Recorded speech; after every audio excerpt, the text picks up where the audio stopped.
श्री राधे राधे। स्मृति कौमुदी। पूज्य श्री मनोहर बाबा का जीवन चरित्र। करह के पूज्य श्री रामदास बाबा श्रद्धेय श्री रतन बाबा के शिष्य। तुलसी जयंती के अवसर पर श्रद्धेय श्री आनंद दास बाबा के आश्रम पर आया करते थे। एक बार इस अवसर पर मनोहर बाबा भी वहां गए। वह वहां जाकर मंच के नीचे बैठ गए। इस पर पूज्य श्री रामदास बाबा ने मनोहर बाबा को अत्यंत आग्रहपूर्वक नीचे से उठाकर मंच पर अपने पास बैठाया। साथ ही उन्होंने बाबा से कहा कि आप नीचे क्यों बैठ गए? सिद्ध संत तो वैसे ही एक एक कर इस धरा से जा रहे हैं। उनके यह कहने पर मनोहर बाबा यह बोले कि सिद्ध संत बनाने की मशीन तो आप स्वयं हैं। आप जिस व्यक्ति के सिर पर हाथ रख देंगे वही सिद्ध संत हो जाएगा। मनोहर बाबा के इतना कहने पर उन्होंने अत्यंत स्नेह से उनका हाथ पकड़ लिया और मंद मंद मुस्कुराने लगे। व्रज रस के परम रसिक सिद्ध संत श्री सुबलदास जी महाराज राधा कुंड पर रहते थे। एक बार परम पूज्य महाराज जी के साथ मनोहर बाबा उनके दर्शन करने के लिए गए। वह भी किसी को अपना चित्र खींचने नहीं देते थे। बाबा ने जब उनसे फोटो खींचने का आग्रह किया तो उन्होंने स्वीकार कर लिया। आज उनका जो एकमात्र चित्र उपलब्ध है वह बाबा के द्वारा खिंचा हुआ है। एक बार जन्माष्टमी के अवसर पर मनोहर बाबा की छाती व पसली में विचित्र प्रकार का दर्द उठा। उन्होंने काफ़ी औषधियाँ लीं, परंतु 3-4 दिनों तक कोई लाभ नहीं हुआ। बाबा को कुछ संकेतों के आधार पर ऐसा प्रतीत होने लगा कि अब वह बहुत शीघ्र इस संसार से विदा हो जाएंगे। तभी किसी अज्ञात दैवीय प्रेरणा से उन्होंने परम पूज्य श्री महाराज जी की उच्छिष्ट प्रसादी चीनी, जो कि श्री महाराज जी के समस्त परिकर के पास सदैव रहती थी, उसकी एक चुटकी अपने मुंह में डाल ली। परम आश्चर्य! बाबा की जुबान पर चीनी पूरी तरह घुल भी नहीं पाई थी कि उनका असाध्य दर्द आनंद फानंद में गायब हो गया। पूज्य मनोहर बाबा एक बार वेणु विनोद कुंज में मध्य रात्रि को रास पंचाध्यायी का पाठ कर रहे थे। तभी वहां एक विषैला छोटा काला सांप निकला, परंतु बाबा बिल्कुल भी नहीं घबराए। उस पर टोकरी जैसा बर्तन डाल दिया। सवेरे यमुना जी पर छोड़ आए। बाबा ऐसे निर्भीक थे। सन 1963 या 64 की एक घटना है। उन दिनों श्री विमला बहन जी वेदांत निकेतन में रहा करती थी। मनोहर बाबा एक दिन उनसे मिलने वहां आए। बाबा के आने के कारण वहां श्री उषा बहन जी, सुशीला बहन जी, श्री उमा बहन जी आदि भी आ गई। कई घंटों तक ठाकुर चर्चा चलती रही। तभी अचानक वह दिव्य भावलोक में निमग्न हो गए। उनके नेत्र कभी बंद हो जाते तो कभी खुल जाते। देर रात को वह मुश्किल से लड़खड़ाते हुए वेणु विनोद कुंज गए। उनके जाने के बाद श्री उषा बहन जी ने सभी को यह बताया कि उन्होंने आज मनोहर बाबा को सखी वेश में देखा था। अयोध्या के परम तपस्वी व भगवत प्राप्त संत अनंत श्री विभूषित राम हर्षदास जी महाराज साक्षात प्रेम मूर्ति हैं। वह वहाँ परिक्रमा मार्ग नया घाट स्थित श्री राम हर्षर कुंज में विराजते हैं। मनोहर बाबा ने उनके संबंध में बहुत कुछ सुन रखा था।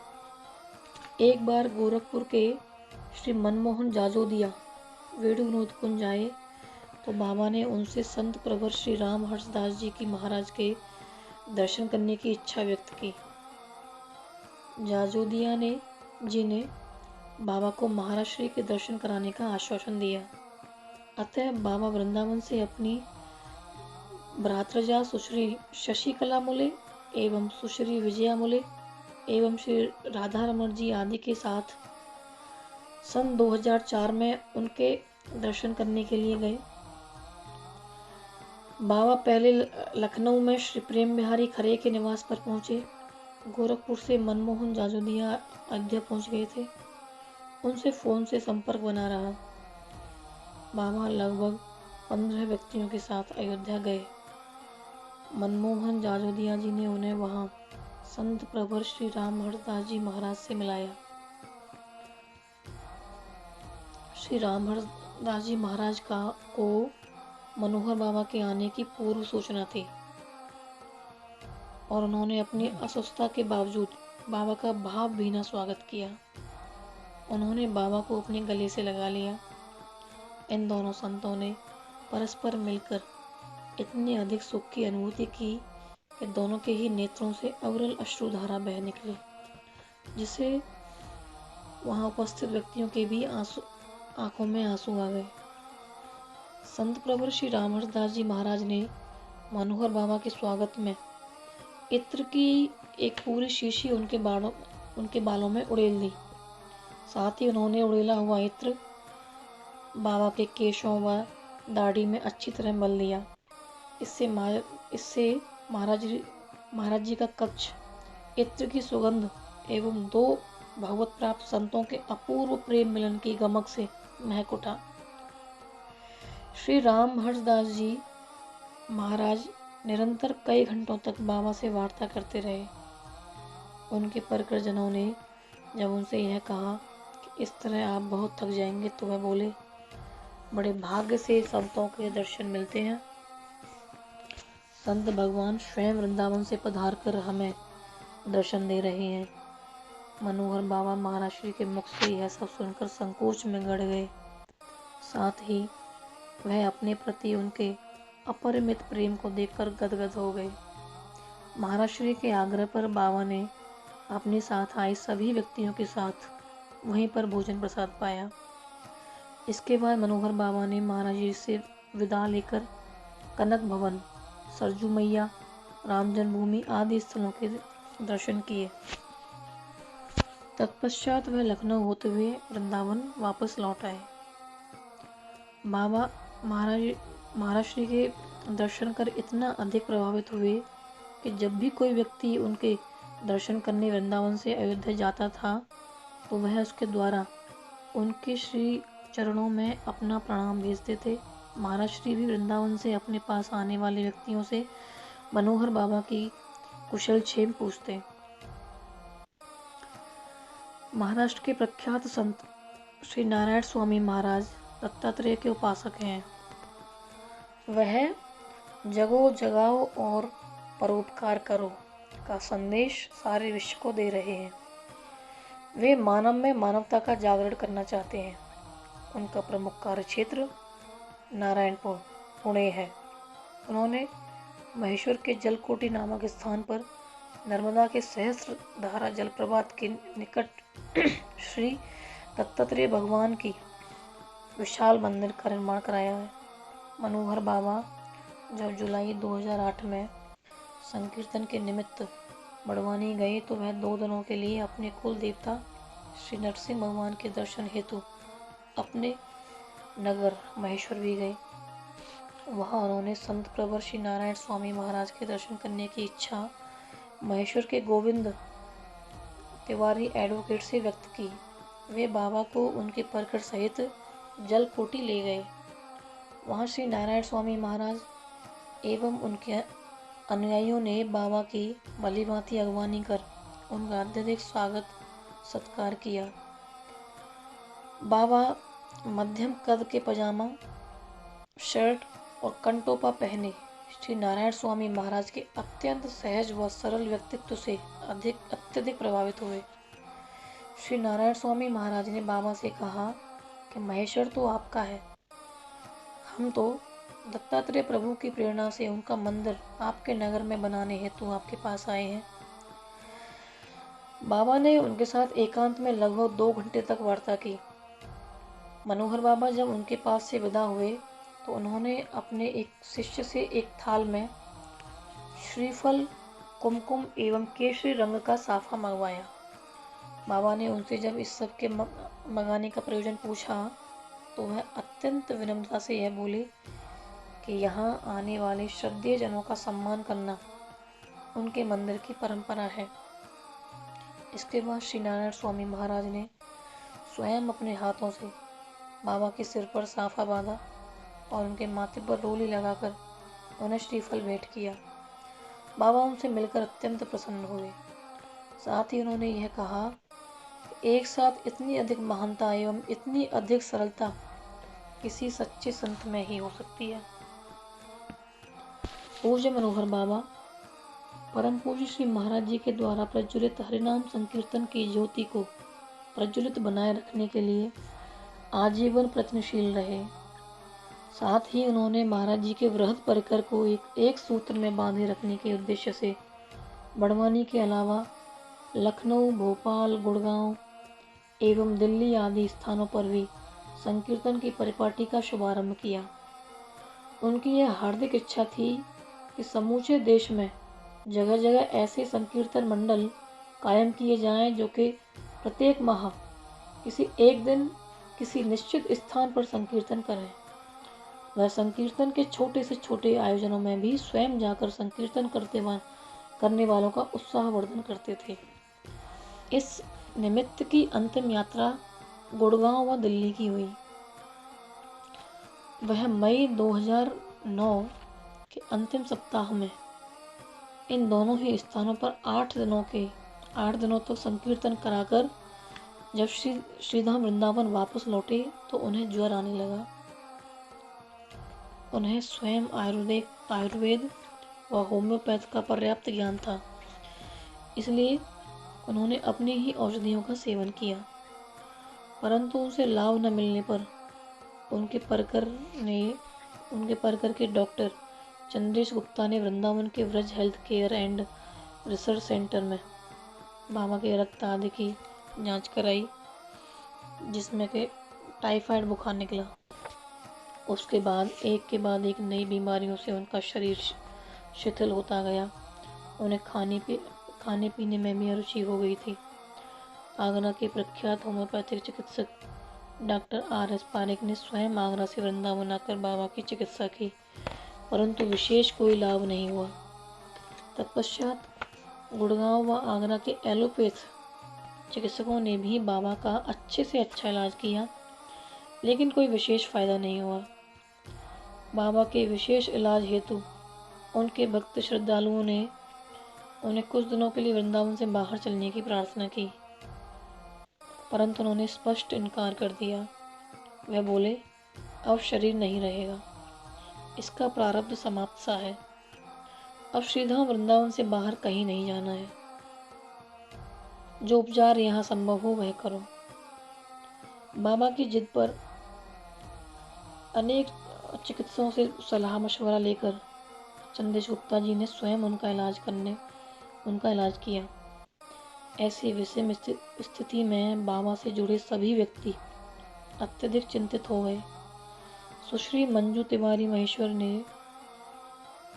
में पंडित राजेश तिवारी व उनके कुछ सहयोगी पंडितों के द्वारा महामृत्युंजय के जाप का अनुष्ठान कराया, परंतु किसी से कुछ भी लाभ नहीं हुआ। इसके बावजूद भी मनोहर बाबा पूर्ण सजग, सावधान व सामान्य रहे। उन्होंने 19 अगस्त 2009 को पंडित मुकुंद शरण जी से महाभारत का वह प्रसंग सुनने की इच्छा व्यक्त की जब भगवान श्री कृष्ण कौरव पांडव युद्ध के समय शांति दूत बनकर हस्तिनापुर गए थे। बाबा से पूज्य मनोरमा जी ने कहा कि बाबा, भगवान श्री कृष्ण का वीर वेश में सुसज्जित रूप देखकर डर तो नहीं लगेगा? बाबा ने मंद मंद मुस्कुराते हुए कहा, डर? अरे मेरी आंखों से देखो, दृश्य सामने है, माधुर्य का अभाव कहाँ है? माधुर्य तो नख शिख से टपक रहा है। मूर्तिमान माधुर्य ही तो यह सब दिखाना चाह रहे हैं। बाबा अपने वृंदावनीय सरस भावराज्य में ही सदा मग्न रहते थे। इस पर पंडित मुकुंद शरण जी ने बाबा को उनका इच्छित प्रसंग आद्योपांत पढ़कर सुनाया।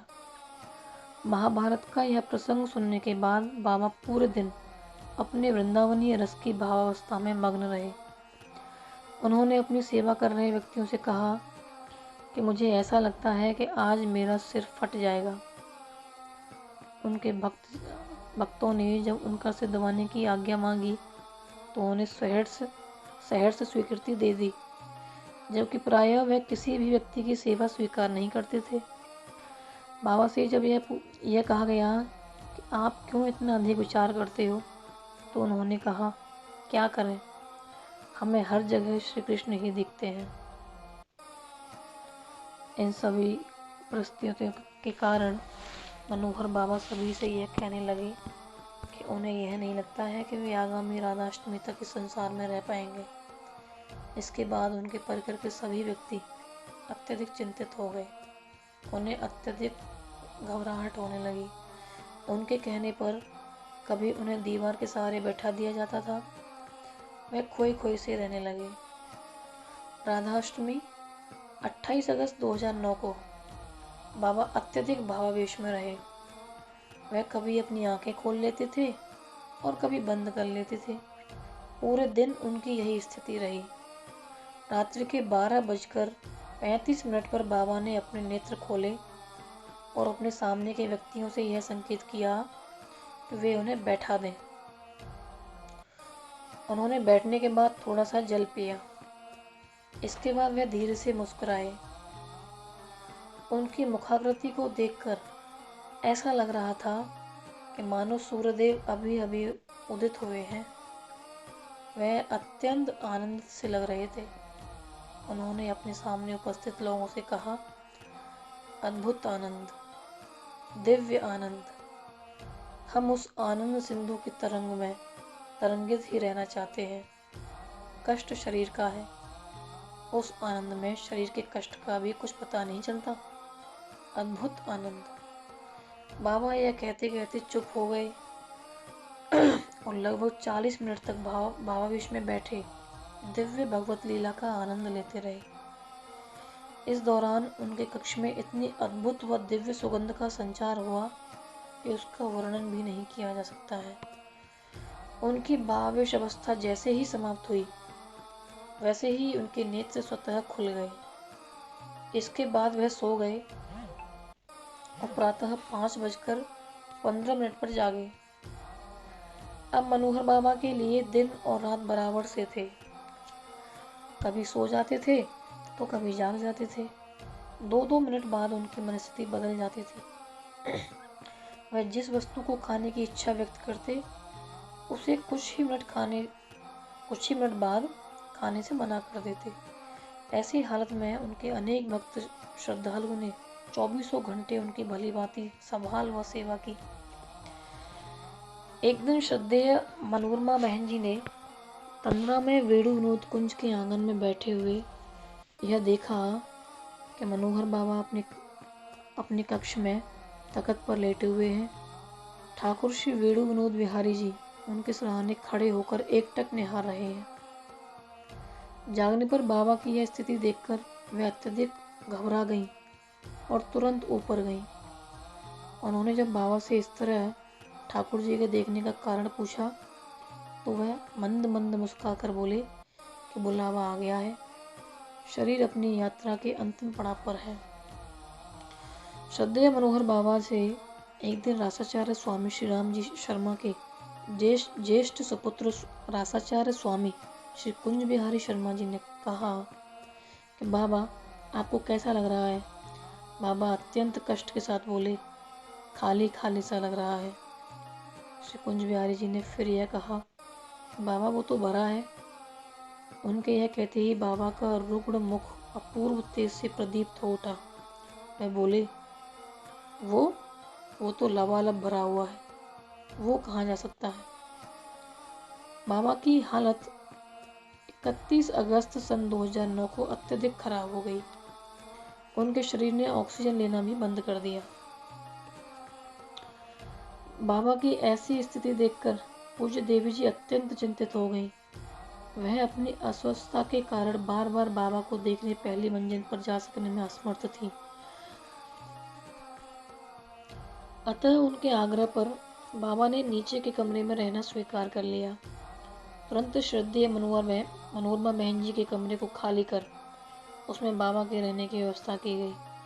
बाबा इस कक्ष को पूर्व काफी समय से अपने व्यवहार में लाते रहे थे। रासाचार्य स्वामी श्री कुंज बिहारी जी शर्मा बाबा को अपनी गोद में उठाकर ऊपरी मंजिल से नीचे लाए। बाबा को सर्वप्रथम परम पूज्य श्री महाराज जी के कक्ष में उनके पलंग के समक्ष कुर्सी पर सहारा देकर बैठाया गया। पूज्य देवी जी ने बाबा से पूछा, बाबा क्या सचमुच बुलावा आ गया है? रुक जाइए। बाबा बोले, हाँ, केवल 3 दिन, अब मत रोको। अब मेरे जाने में केवल 3 दिन का समय शेष है। अतएव कोई मुझसे खाने पीने का कैसा भी कोई आग्रह ना करे, ना ही कोई मेरा परीक्षण कराए। अब मैं कोई ऐसी दवा भी नहीं लेना चाहता हूँ जिससे कि मेरी चेतना लुप्त हो जाए। सारा परिकर बाबा को घेरे हुए बैठा था। बाबा परम पूज्य श्री महाराज जी के चित्रपट की ओर एकटक देख रहे थे। तत्पश्चात बाबा ने पूज्य देवी जी व पूज्य कुसुम बहन जी से एकांत में कुछ चर्चा की। तदोपरांत बाबा को ठाकुर वेणु विनोद बिहारी जी के मंदिर में ठाकुर के समक्ष लाकर बैठाया गया। बाबा ने उन्हें ज्यों ही निहारा त्यों ही उनके नेत्रों से अजस्त्र अश्रु प्रवाह होने लगा। इसके बाद उन्हें उनके परिवर्तित कक्ष में लाकर लिटा दिया गया। बाबा ने अपनी भ्रातृजा सुश्री विजयामुली से कहा कि मेरे ऊपर वाले कमरे में अमुक स्थान पर अमुक इत्र की शीशी रखी है। यह इत्र पूज्य ठाकुर जी एवं श्री महाराज जी को लगाकर उनकी प्रसादी इत्र मुझे लाकर दे दो। जय जय श्री राधे।